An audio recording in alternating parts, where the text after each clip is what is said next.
government and the People's Republic of China in the areas of trade, energy, and higher education, amongst others. Amongst the signed agreements, it is the China-Africa Development Fund between the IDC and the Bank of China, which will stimulate increased investments in South Africa.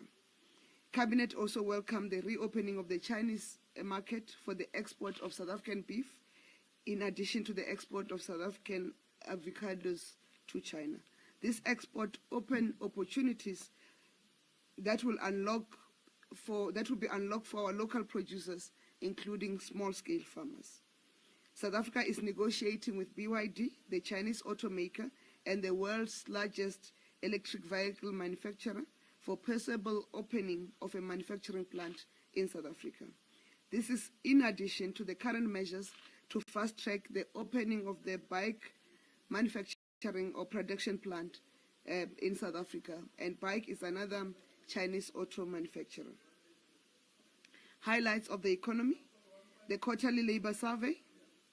Cabinet welcomed the quarterly labor force survey results for Q2 as released by Statistics South Africa, which indicated a slight decrease in the unemployment rate from 32.9% in the first quarter to 32.6% in the second quarter.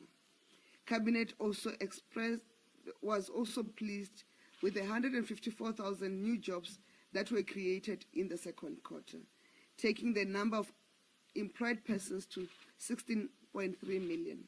This is the seventh quarter of consecutive gains in employment and is inching South Africa closer to the pre-COVID-19 employment figures of 16.4 million people who were employed. Cabinet has also noted the green shoots with the reduction of youth unemployment by 105,000 jobs in the number of employed youth to 5.7 million. On the consumer price inflation, Cabinet welcomed reports by Stats South Africa that the annual consumer price inflation slowed to 4.7% in July 2023 from 5.4% in June 2023. The annual inflation rate for goods was 5.5% for July 2023 from 6.3% in June 2023, whereas the inflation rate for services was 4%, down from 4.5% in June 2023. On agro-energy fund to support agriculture and agribusiness, Cabinet welcomed the launch of the Agro Fund to support agriculture and agribusiness sector to install alternative energy resources and continue with food, fiber, and beverages production. This is a fund that was launched by the Minister of Agriculture, Land Reform and Rural Development, collaboratively with the Land Bank, to the tune of 1.2 billion rands. The sector is one of the intensive energy users and critical for the stability of South Africa's food security, export earnings, and employment, thus making this government intervention vital to ensure sustainability.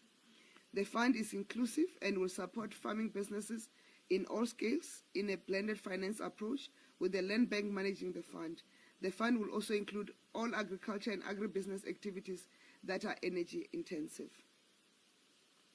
Implementation of the State Capture Commission recommendations. Progress in implementing the recommendations of the Judicial Commission of Inquiry into allegations of state capture, corruption and fraud in the public sector, including in organs of state, includes 5.4 billion rands being traced and for return to the state after the National Prosecuting Authority was granted freezing orders to the value of 13 billion rands. Cabinet has approved and tabled in Parliament 8 of the 14 new legislative amendments identified in our implementation plan as part of implementing the recommendations from the Commission of Inquiry. Work is also continuing to ensure that those responsible for state capture are held to account. On the fight against crime, corruption, and illegal immigration, the latest quarterly crime statistics show that we must do more as a society to tackle the scourge of crime.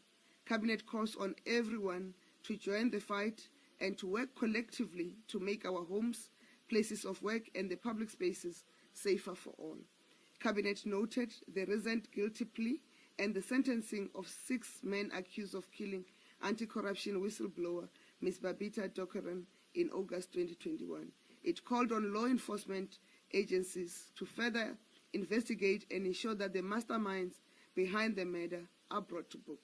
Cabinet applauded the integrated approach in combating crime that recently led to the Department of Home Affairs intercepting 67 Pakistani nationals who tried to enter the country illegally at OR Tambo International Airport on Sunday, 13 August 2023.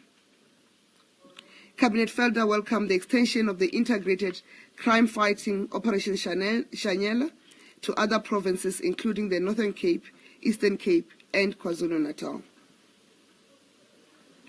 On Transforming Mentalities Summit 2023, the recently concluded Transforming Mentalities Summit has left an indelible mark on 1,500 attendees, with its powerful engagement and insightful discussions poised to pave the way for transformation needs for men and boy behavior.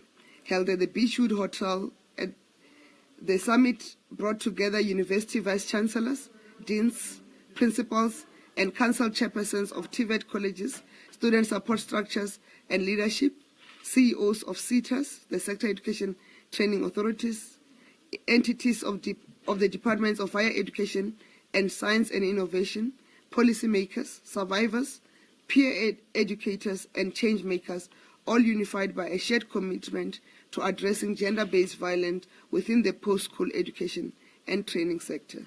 The summit was hosted by the Higher Health and the Human Science Research Council, HSRC, on behalf of the Department of Higher Education and Training and the Department of Science and Innovation. The aim was to engage the sector leadership on transforming mentalities and address the root cause of GBV. Evidence and data suggest that men behavior has been one of the root causes of GBV, and the summit called for action of men and boys towards being part of the solution. The summit asked for the development of more peer educators and champions across all our campuses to work as change agents towards transforming mentalities, more men dialogues across all institutions, incorporating gender studies, including GBV, gender equality, gender diversity, and transforming mentalities as co-curriculum alongside the main curriculum of the post-education and training sector. On electricity, Cabinet received an update on electricity situation in the country and noted reports of the continued improvement in electricity availability. Although the last few days had recorded an increase in the load shedding stages to stage 4, the situation has since improved with the return of units to generation, and ESCOM continues to taper down the load shedding stages. Cabinet was briefed that there are communities that have no electricity due to power outages and not load shedding. These power outages are caused by the system overload due to illegal connections, theft or vandalism of substations and transformers, and vandalism of distribution lines, amongst others. The affected communities include those in parts of Soweto, parts of Tembisa, KwaThema, Komani in the Eastern Cape, Taung, and Ditsobotla in the Northwest. The Minister of Electricity and the Department of Culture have commenced with a program to engage with the affected communities to agree on measures that will allow the replacement of damaged infrastructures, but linked with the prohibition of illegal connections, community partnerships in the protection of electricity infrastructure, and the payment of electricity services. South Africa's agreement with the Chinese companies is one of the recently signed agreements by the Minister of Electricity, will play a significant role in introducing electricity infrastructure with self-preservation capability. On the Western Cape Provincial Powers Bill, Cabinet was briefed about the unconstitutional draft Western Cape Provisional Powers Bill. The draft bill violates the provisions of Schedules 4 and 5 of the Constitution that set out powers and functions, including concurrent powers of both the provincial and national executives. Cabinet has noted that this draft bill is an attempt to revert back to the democratic parties, the forerunner to the Democratic Alliance preferred federal approach that seeks to undermine a united, non-racial and inclusive South Africa. It is noteworthy that the Western Cape Draft Bill ignores the exclusion from access to services such as housing and sanitation of the large black communities of Khayelitsha, Gugulethu, Nyanga, Langa, the Cape Flats, Delft, the Central Line, amongst others. Cabinet has mandated the Ministers of Justice and COGTA to enter into discussions with the Western Cape Provincial Government in line with the relevant dispute resolution mechanisms as provided for in Section 146 of the Constitution and the applicable intergovernmental framework. On Cabinet decisions, 1. The extension of the Tax Relief Fund disbursement. Cabinet approved the extension period for the disbursement of the Tax Relief Fund for another 12 months. The extension will provide the Department of Transport sufficient time to assist the many taxi operators who are yet to receive the relief funds. To date, 88,580 taxi operators have been assisted. The fund was established to assist minibus taxis, the cabs, and the e-hailing drivers who were financially disadvantaged during the COVID-19 pandemic lockdowns, in line with the stipulated criteria. On the Green Paper on the development of tourism in South Africa, Cabinet approved the publication of the Green Paper on the development of tourism in South Africa for public comments. The policy seeks to develop and promote tourism in South Africa and address barriers to tourism growth. The policy will promote rural and peri-urban tourism by encouraging the profiling and visibility of rural products. Policy proposals also focus on tourism governance and cooperation, safety and security management, transformation, and embracing technology, amongst others. Members of the public have 90 days to make comments on the policy. The Green Paper is available on the tourism.gov.za website. The National Policy on Theatre and Dance. Cabinet approved the National Policy on Theatre and Dance. The policy seeks to address the historically institutionalized inequalities and disparities which follow racial and economic access lines in theatre and dance sector.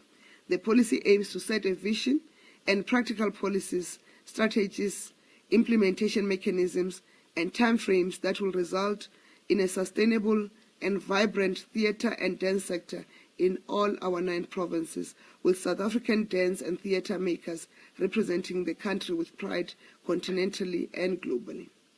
On the essential food price monitoring reports, the Competition Commission has been monitoring essential food prices pursuant to price gauging concerns that rose since the declaration of the state of disaster in March 2020.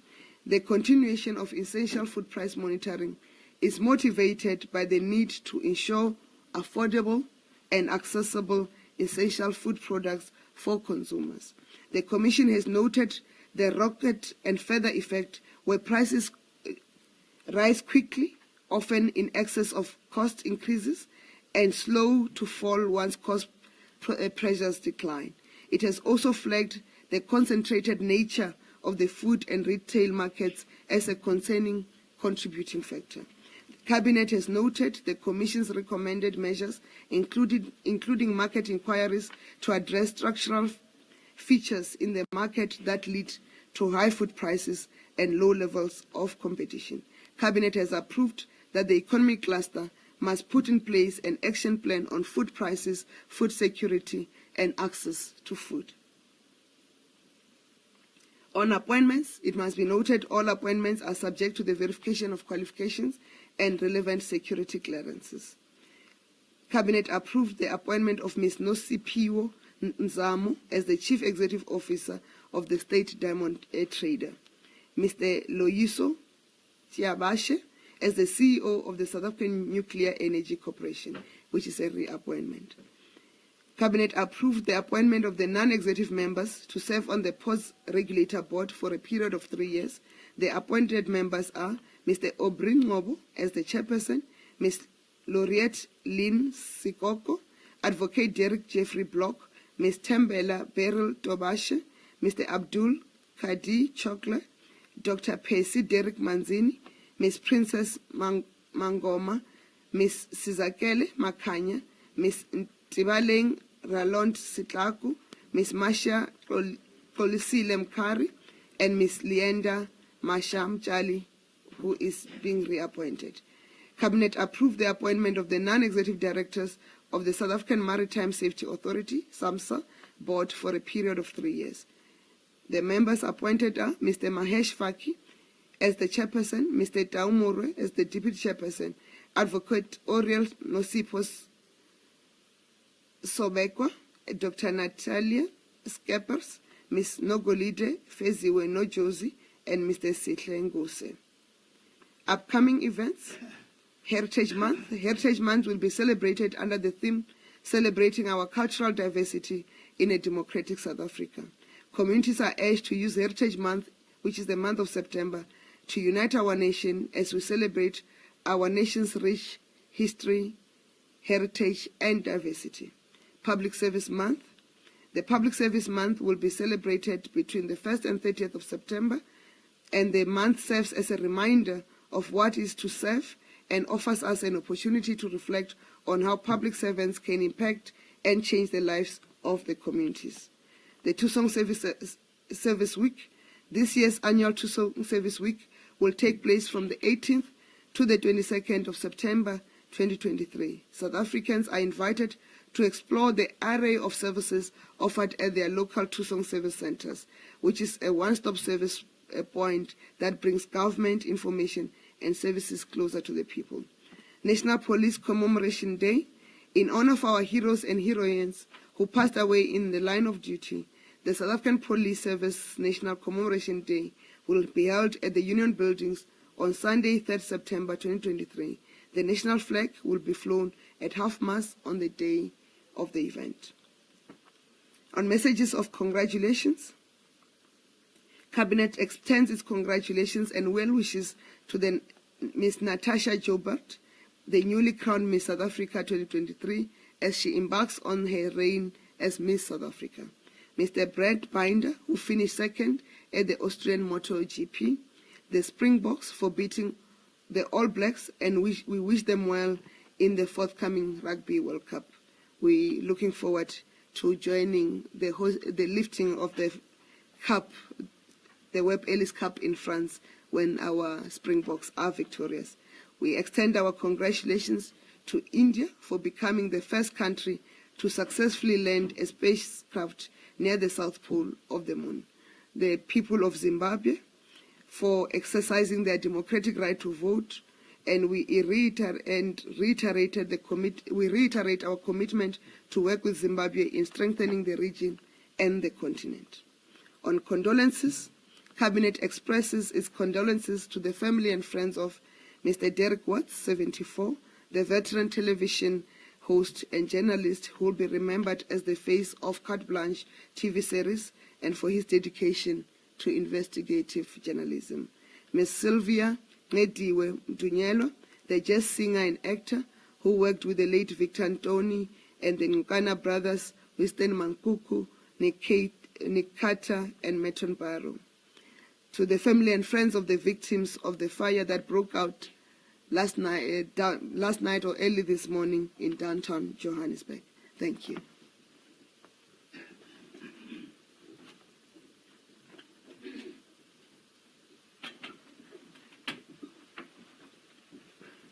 Minister, thank you very much. We're now going to be moving to the questions. We'll sit in the room. You introduce yourself and the media house that you represent. Then we move to the online questions. Okay. Can assist us with mic? Give her the mic, please.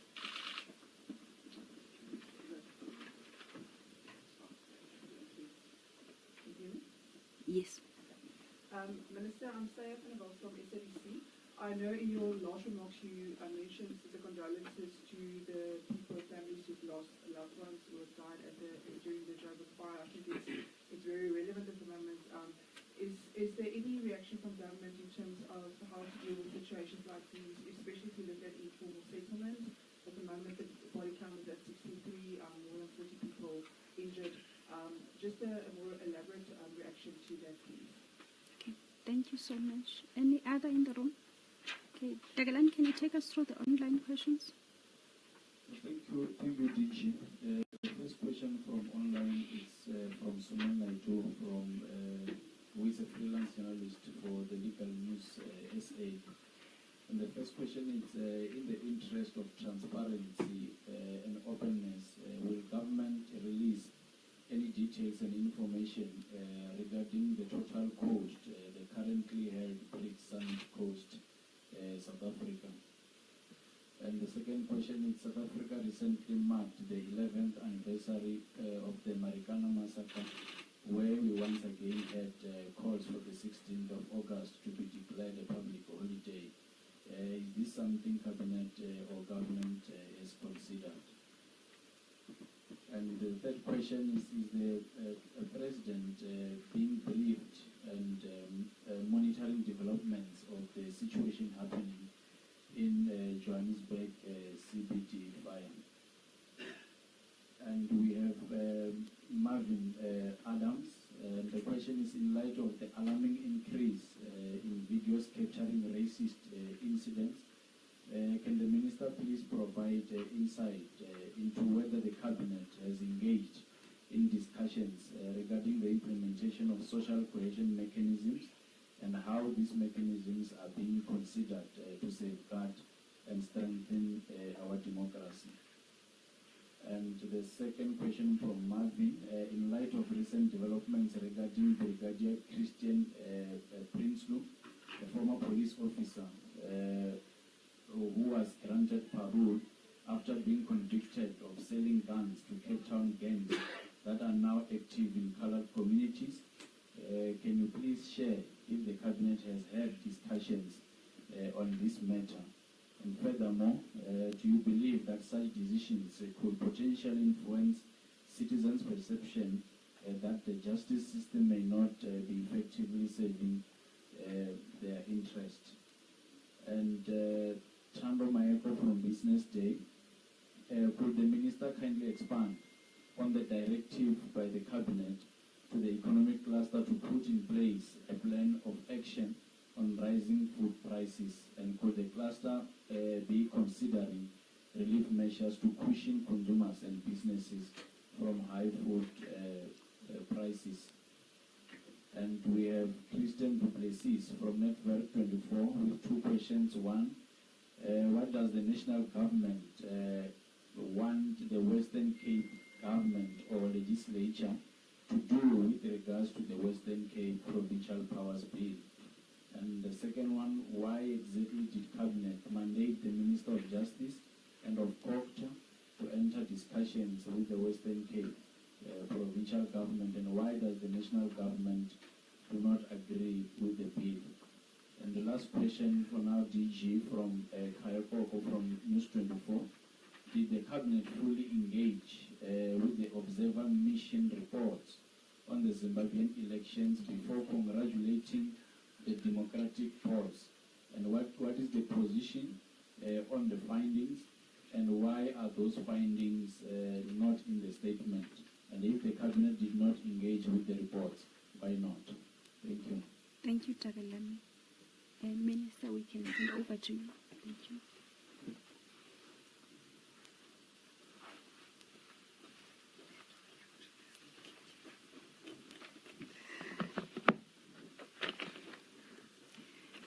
Thank you.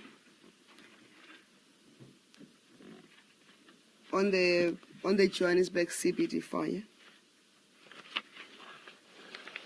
the government has a disaster management center, or nationally, with provincial disaster management centers, with also local disaster management centers in our municipalities. And we've got first responders who are in firefighters, the medical rescue teams who are on the ground doing their work with the city of Johannesburg and also with the provincial government. If they need reinforcement from the National Disaster Management Centers, such assistance is offered. And on our part as government, the President continues to be updated of the situation, but as for now, is this still within the realm of the local government and also the provincial government of Gauteng. We continue to work as an integrated government to make sure that we respond to such incidences without attempting to preempt what would have been the cause of the fire. Will allow the investigations from both the relevant authorities to take place and then issue us with a report, and we'll take the actions thereafter.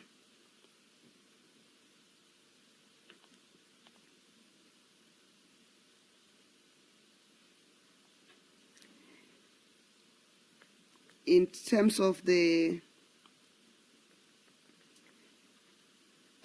question around the increasing incidence of racism, I've responded to this issue last time that we continue to work as government with civil society to deal and respond to the scourge of racism and the arrogance of racists to come back into this country. And say 30 years in our democracy, it is unfortunate that those who wish to divide this country based on racial lines. The children who were born in 1994 do not know the impact of racism, and you do not want to scar this generation with the impact of racism. Everywhere in the world where racism is tolerated, it has divided nations, it has destroyed society. But it's not the sole responsibility of government to deal with racism. We call on the social partners, the church, community leaders, and everyone to work together to make sure that we remain within the ideals of the founding fathers of this country, of pursuing the goal of a united, non-racial, and non-sexist South Africa.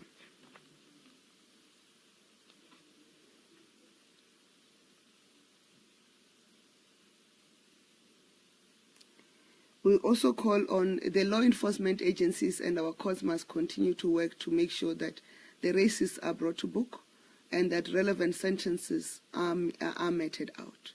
And within our society, we should not harbor racists. We should isolate them. It's the best way to make sure South Africa becomes prosperous.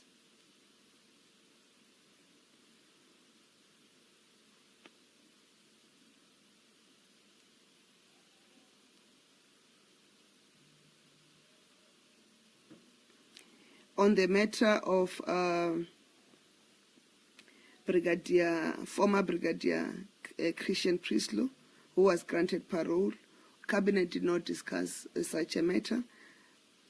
It's an operational matter that if it's worth discussing, it will be considered between the paroling officers of the correctional services and the police.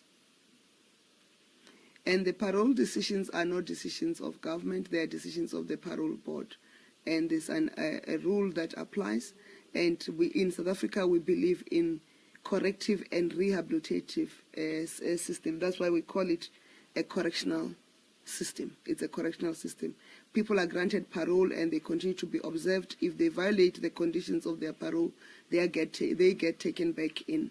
And this does not negate the fact that we have seen parolees being repeat offenders on some of the crimes, and that's why we continue to watch them and tighten the system of the parole in the country.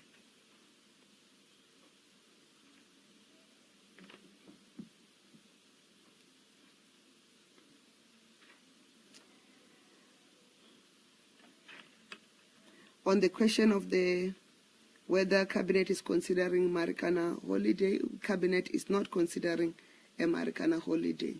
The Minister of Justice gave an update in terms of the work to compensate the victims of the Marikana massacre, including the progress report on the compensation of those 14 who were killed before the others were killed by the police.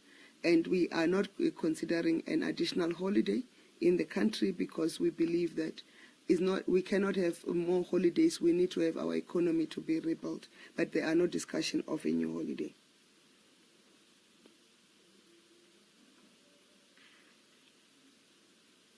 On the question around the observer missions in Zimbabwe, between congratulations.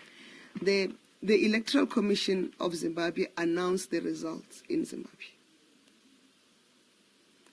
And when they've announced the results in Zimbabwe, we then congratulate the people of Zimbabwe for voting. South Africa sent its own mission to Zimbabwe. They're still collating the reports.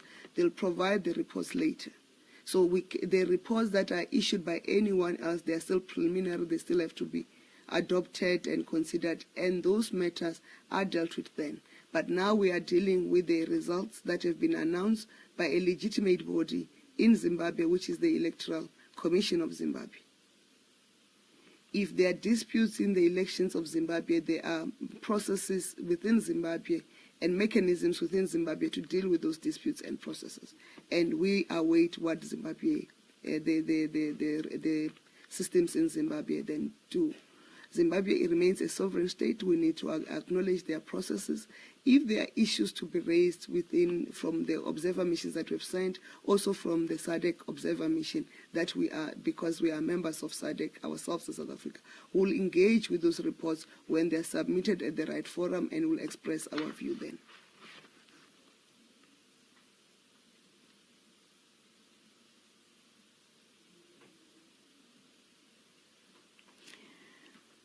On the directive to the economic cluster to put a plan in place on the rising food prices, whether the cluster is going to consider relief measures to cushion consumers and businesses from high food.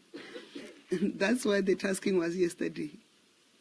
The cluster must then work and consider all the options in terms of the reports that have been issued by the Competition Commission and then make proposals to Cabinet. When those proposals are made, we'll come and announce them. I cannot preempt what the cluster work will entail. I cannot preempt the measures that are in place. And this work, it must be noted, is in the back of the inflation that is coming down. We want to see the response of the industry and in particular the food sector in terms of pushing down the prices. We've already been alerted by the Competition Commission on the scenario where prices go high quickly, but they decline slowly when the production pressures go down.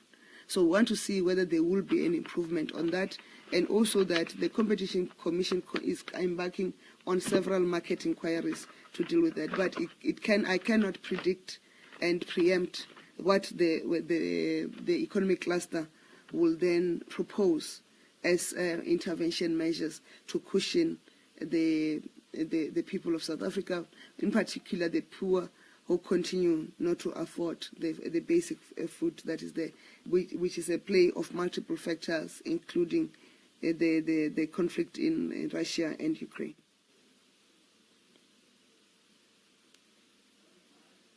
In terms of what does the national government want from the Western government or do with the Western, in terms of the Western Cape, is the Western Cape Provincial Powers Bill. The issue is that in terms of the Constitution of the Republic, there are processes to create, for provinces to make their own bills. And there are functions that are provincial in terms of the Constitution. There are functions that are concurrent. There are functions that are that or the responsibility of national government. Where there is a move, as is being attempted in the Western Cape, to usurp national government powers, we have the responsibility to guide the province of Western Cape to say we are not in a federal republic, we are in a unitary republic, there's only one constitution. And we do that by engaging with them and discussing with them to say this is how the government system works as provided for in the Constitution. Schedules 4 and 5 of the constitutions, they articulate the powers and functions of provinces and national government respectively, and the concurrent functions. So we want to make sure that, we have always indicated that we have a responsibility to remind the Western Cape government that there is no room for secession from the Republic of South Africa. We are going to remain one country. And that their responsibility is to make sure that the people of Western Cape are serviced irrespective of their race and their status, economic status. And not the current trends where the poor and blacks are excluded from services. Recently, the Minister of Human Settlements had to declare a dispute and took the city of Cape Town to the NCOP for refusing to do its part, and when they are given money, they return back the money because they